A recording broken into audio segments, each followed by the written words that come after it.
How you doing, folks? Welcome back to the GM's Alcove. Got another episode to my refight of the Battle of Tifernum from SPQR, game by GMT Games. We're still in turn 1. Samnites are up next. We're going to see what Ignatius does to lead the assault on the Samnite left flank against the Romans. We'll see how well he does. All right, folks, let's jump into this and roll some dice. All right, now to the next commander in initiative order. Like I said, it is a Samnite, Ignatius, right there. He's the right-hand man of Ignatius, at least he is in this battle. And he's the one I'm going to put in charge of leading the left wing, the initial attack of the Samnites, which is going to be over here. Remember, originally my battle plan was to advance in kind of a echelon. We want to keep our right wing back a little bit and focus on the left wing to make the initial attacks. So what he's going to do to start this off, he's going to make a line command to the entire van, which can include medium infantry, which these two are, and advance the entire line forward. These guys will be advanced a little bit further. In fact, I want to get them up here to support the light infantry. Let's deal with these velites as quickly as possible, and we'll eventually form a line where they're currently located. I want to pull these light infantry back so that we can deal with these velites here. This side of the battle line will be held back a little bit. I don't want to advance them all the way, so there will be a little bit of a refused flank battle line here. So we want to do that, so there'll probably be some melee fighting here, some shock combat. Ignatius is going to be shifted over here in terms of his location. He's going to be focusing on pushing with this side of the battle line. And let's see the results of all this, see if I can pull it off. Okay, there you go. That was Ignatius's line command that he issued. He basically got the entire van, which include Legion equivalent troops as well as medium infantry, which can be combined in a line command. He got them to advance, and we do have that little refused right flank going on. You'll also note that all these frontline units came out of their stacking of 2 units. No point to it now, especially over here, because there's no frontline units to withdraw through their line. So, yeah, these guys all advanced. Did nothing with the cavalry, of course. They couldn't be included in that line command. And Ignatius himself is located right here, putting himself in a good command range of what's going on here. And let's take a look at this a little bit. And it looks like a lot is going on, because there is a lot going on. Now, these shock must check TQ. Notice this. This is for the Samnite Legion equivalent troops. They have to attack. They're going to have to be marked with a shock must check TQ. So they're going to have to do that at the beginning of combat. This unit here, and this unit here, all Samnite LG units, as you can see, which, by the way, all these Samnite LG units are armed with javelins as well, and they all did, in fact, release their javelins as soon as they came within range of these velites. That's what these markers are for. Missile, no, because they only have 1 shot, and that's it. So it's not a question of what they rolled on the die when they attack, like it is for light infantry and velites. They only have 1 shot, and they're marked as missile, no. Same applies to the Roman legionnaire units. So that's what these missile no markers are. In addition, he moved here, he's adjacent, so he's going to be attacking here, must check TQ, same here, and same here, and same here. Notice also this unit of Samnites, it did move adjacent. It could not fire into this hex because of this engagement marker.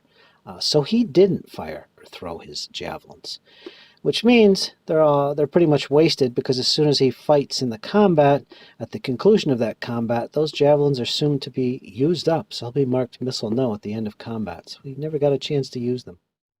One thing to keep in mind at the conclusion of each shock combat, any javelin-armed infantry are automatically marked as missile no at the conclusion of that shock combat that they took part in. They'll have to reload their missiles if they want to shoot again in the battle. So we need to keep that in mind. The light infantry that were originally here of the Samnites are still where they are. They could not be activated in this line command. I haven't done anything with them. But anyway, this is the result of the initial line command of Herennius. And now, with this completed, he can't make any more orders. We're going to go to the shock combat and start resolving all of this. And the question is, do I want to put these light infantry, mark them as shock no TQ, in other words, involve them in the combats, which I probably will, just to help the infantry and deal with these velites as quickly as possible. Also take note that some of the velites actually did some entry reaction fire against the units moving adjacent to them. And they're marked with missile no, and in one case to the far right, a missile low. So there was some entry reaction fire by the velites. I haven't really talked much about these pre-combat TQ checks. What are they? What do they represent? And basically, they're a TQ check that you roll against the printed TQ value of the unit that's marked with check TQ. And if it exceeds the TQ, it receives that many cohesion hits prior to the start of the combat. So it could be quite telling, the results of this roll, especially if you fail it. Now, if you roll under your TQ, the unit's okay, and you can go on into the actual combat. Units could effectively be routed because of this TQ check, so it's something to be aware of. Now, one thing we have to also be aware of is which units have to make these TQ checks prior to combat. Now, heavy units such as legionnaires, heavy infantry, medium infantry, and any unit indicated on the charts as such must receive a must-check TQ marker if it moves to bring about the combat. In other words, if it preceded combat by moving adjacent to the enemy it can attack, it has to be given one of these must-check TQ markers at the conclusion of its movement. It's mandatory for them. Other units, such as light infantry, and that includes velites, if they move adjacent to an enemy unit, it's not mandatory, but they can attack, in which case they also would be given a must-check TQ marker if they preceded combat with movement, moving adjacent to the enemy. Of course, there are exceptions to this, such as when attacking skirmish units or attacking routed units, something we'll see later on in the battle. And keep in mind, you don't actually have to move to start a combat, and we saw some of that earlier. And these units are marked at the start of the shock combat segment with a no TQ check. Basically, units that didn't move adjacent to an enemy, but want to engage in the melee with the enemy. They have to be within the command range of the commander, the activated leader, to do so, and they're given a no TQ check marker. Now, the defending units of these opponents will also have to make a must-check TQ if any of the attackers facing them are also marked with a must-check TQ. So they have to check as well. Otherwise, they don't have to check. They would be marked with a no TQ check. Most of the time, you don't have to put markers on the defenders. It's pretty obvious whether or not they have to check or not. And here we are. This is the top of the shock combat. What I've done now is we always do, we mark units with shock no TQ check required. And that's what I'm doing right here. This is where I put units within his command range, or that were marked with engaged and within his command range, with shock no TQ check markers. Like in this combat here, for example, here's what's going to happen. This unit of velites is being attacked by 2 stacks of Samnites. One stack is marked must check TQ. The other stack, no TQ check. What happens here? Well, this unit here will check its TQ, and this unit here will not check its TQ. These velites, they're also going to have to check their TQ because they're attacked by somebody who must check their TQ. When there's a combination of attackers of no check and must check, they have to check as well. And units can end up routing before they even get to fighting. So it's risky business. This stack here, of course, is light infantry. They were already there. They're not marked with the TQ marker, or must check TQ. So they're okay. They don't have to check, even though they are fighting. And it looks like all across the line here we have Samnites as with the advantage, with 2 stacks here, 2 stacks here, 2 stacks attacking here, and 2 stacks attacking here. And for the most part, it's a combination of light infantry and Legion equivalent troops that will be attacking the velites. So the velites are in trouble at this point. All right, now I'm going to jump ahead and show you the results of at the conclusion of the shock combat segment. Okay, there we are. End of the shock combat segment of the orders phase. And didn't go the way of the Samnites overall. It did in a couple spots. Right here, they put the Velites in route. Both of these units are at 3 cohesion hits, however. Yeah, right here, they could not get a result that worked in their favor. They are all engaged. Also, right here, same thing. The Velites are holding their ground. And finally, over here, they did push through on the flank. They routed this Velite unit, and these units, of course, advanced. Of course, all these are going to be missile no. Remember, this guy never fired preceding the combat because these units, his target, was marked as engaged. So he gets a missile no marker at the end of the combat, which we will put under here like so to remind us. So yeah, he can't shoot. But yeah, this is the end of the orders phase, and it didn't work out so well. They had 3-to-1 odds and numbers here, and this unit of Velites actually held its ground. However, it was 1 away from its TQ rating and cohesion hits, so it made that special TQ check, which it failed, which automatically routes it. So there he is. He advanced. Yeah, so we're going to attempt a momentum with Ignatius once again and see if he can use individual orders at this point to resolve these combats as quickly as possible, straighten up his lines. I don't want to advance on the Roman battle line yet. They're still pretty solid, and I'm a little bit staggered here. So I want to try and resolve these, gain some advantages, wipe out these Velites, but all that hinges on the momentum roll. Let's see what we can do. Okay, his initiative, of course, is 5, so he needs a 5 or less. There's no modifiers. Let's roll it.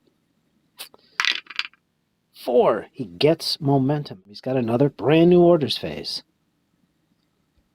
So once again, yes, he's not going to use a line command at this point.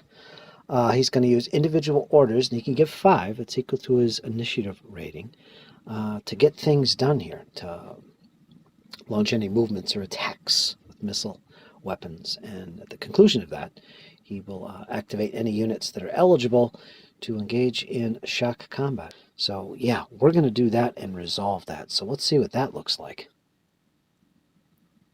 All right, so that's the end of that.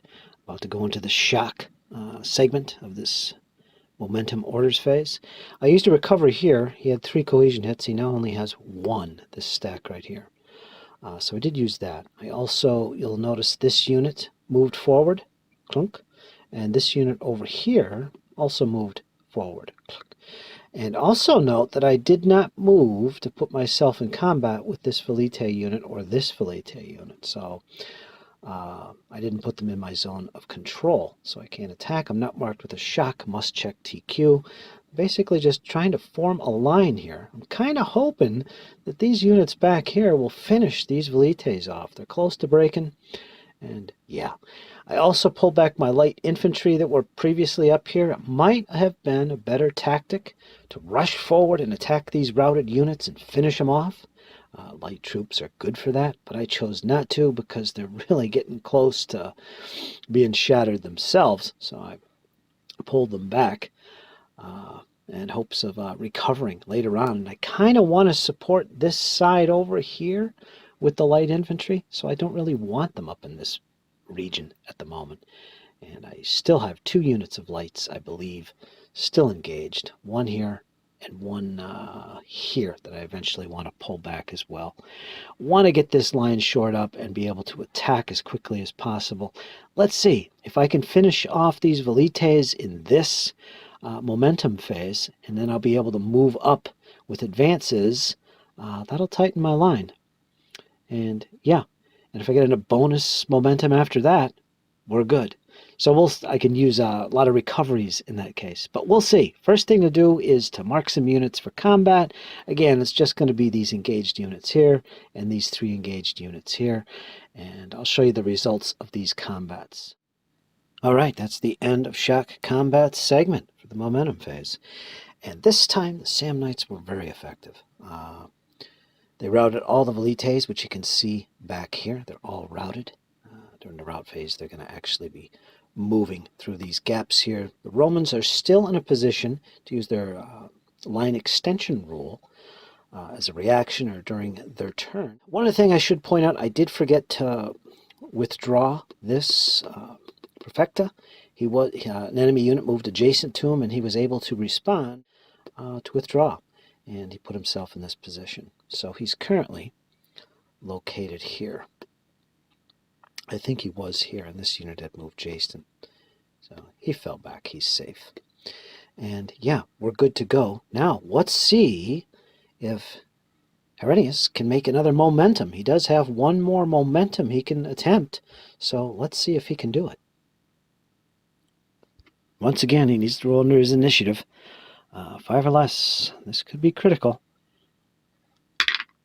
2. He gets his final momentum. And the Romans cannot respond with the Trump attempt.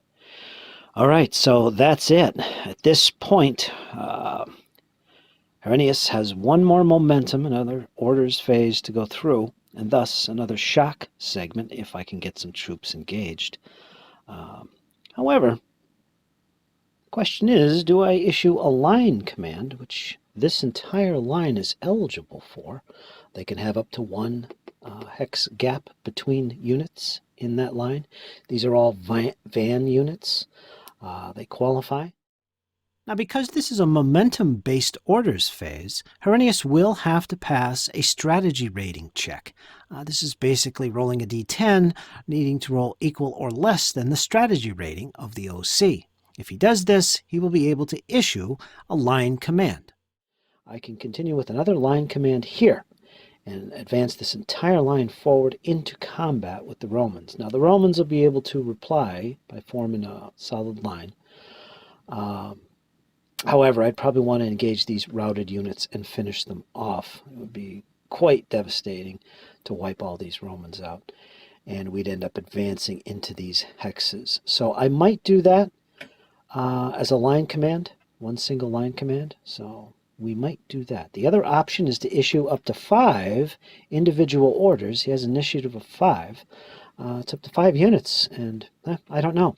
One thing to take into consideration is this unit has 4 cohesion hits. Everything else has maybe 1 cohesion hit, which isn't too bad. They're still in good shape. It's just this 1 unit here. There they go. Notice that all these heavier type infantry, that normally when they move like this adjacent to an enemy, they have to be marked with a shock must check TQ. That's not the case when they're attacking routed units. However, you'll see right away that the Romans have already used that line extension, and now they're a solid line. And the reason why they did this is because if these routed units take any cohesion hits, they're eliminated. So they're basically caught running away by the Samnites. That's basically what's going to happen here. So they formed their line, nice solid line. At this point, we're going to hold our ground with the Romans. It's not looking too good. The Samnites are pushing forward. However, keep in mind, remember, when units fight here, they're going to advance after combat. And that's going to be a problem, because that unit is now going to be faced against 2 Roman enemy units. So we're going to fight this, and I'll show you the results as the Samnites close in on the velites, routing for their lives, and the reply of the Roman Hastati line. Okay, folks, let's see what happens. All right, so that's it. That was the end of the combat. You can see all the velites were destroyed. They were eliminated. They took a lot of casualties. So if you take any cohesion hits when you're routed, you are eliminated. So that was the end of those 4 units of velites. That'll add 20 points, route points, to the Romans. They're so far at 0. They just added 20 to that, which is more than what the Samnites are at, which is 16 in terms of route points in the first turn. You'll also note that the unit that was here, marked with the arrow, also routed. That's a Samnite unit. Remember, he was the one that was really close to breaking. He took 1 hit, and it was enough to equal his TQ. He routed. So there he is. His buddy here maintained his ground and ended up advancing into this hex. It's at this point, after the advances are carried out, the Romans are going to be able to reaction fire here, which I need to do. And by the way, all these units are missile no now because they fought combats. There was a couple that did not actually be marked as missile no because they didn't fight in a close combat, a shock. Which makes me think I probably could have used my missiles to attack some of those routing velites and save me the trouble of having to fight here in a melee and get it out of position.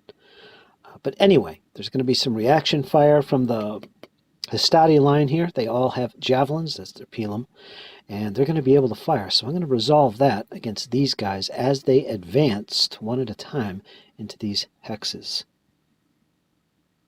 Right, working left to right. Might as well catch this on camera. Die rolls. We're going to start here. He's going to fire his pilum on that advancing unit. He gets a 6. He needs a 5 or less. There's no modifiers. And plus, he's automatically missile no when he shoots. He only has 1 shot. And that's true with all the Legion infantry. Next unit, 5 or less. He's firing on him. He gets 4, so he gets a hit. That'll be added to that unit, and also he's missile now.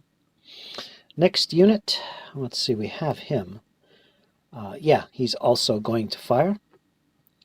5 or less, see if we can put an extra hit on him. 4 we do. So we're going to replace that. So there you go. This portion of the Hastati line of the 5th Legion, they are now all out of missiles, and yeah, that was the reaction fire. This unit that took missile fire from the Hastati, he routed. Yeah, so I've got to route him back. We'll put him right there, his 2 hexes. So that's unfortunate for the Samnites. They've got 2 units routing at the moment. All right, folks, that's the end of the shock combat segment. We go to the next in initiative, and that is Ignatius, which is way back here. It's time for him to activate. And again, he could also use momentum. If he's successful, he can get 3 activations as well and tighten up his lines. Yeah, that's the situation. So I think at this point what's going to happen when he activates, which is now, he wants to use some recovery and rally to some of these units. I think that's the most important thing at this point. Not looking forward to engaging in combat up here, but might have to do that anyway. We'll see if I could feed some more troops up there to support them. But it all hinges on Ignatius at this point. Not so much to issue line commands. These guys over here are fine. Ideally, we want to get these troops rallied and use some recoveries. These guys won't be able to recover, unfortunately, and they're not in the best shape. He's at 5. He's 1 away from breaking, and this guy's at 3. So again, this demonstrates what can happen when you push your troops too hard. And momentum is great if you can get it, but if you keep pushing the same troops forward like that, it could be disastrous. And that's what we're demonstrating right here. So it pays to be careful. Another option, of course, is with line commands. He could actually order some of the units in the 2nd line, or the main line, as these guys are called back here, to start moving up, start feeding them forward. Ideally, we do want to get the main line units, at least some of them, up here supporting these guys, because remember, we're trying to move with a refused right flank. These guys will be far forward, and I want to support them, and I think we need to do that. There we go, folks. Another episode. Got to see a lot of close combat. Got to see how the Samnites responded with Herennius, making the push over on the Samnite left flank. Romans are under a lot of pressure at the moment, and casualties are growing. Up next is going to be Ignatius. We'll see what he does, if he can rally some troops, recover some troops, and tighten up those lines over on the Samnite left. All right, folks, hope you enjoyed. Like, share, subscribe. Leave me some comments. Let me know what you think about SPQR. Want to see more videos on it? I'm up to the task. Let me know, folks. You guys hang in there. It's only going to get better. Take care.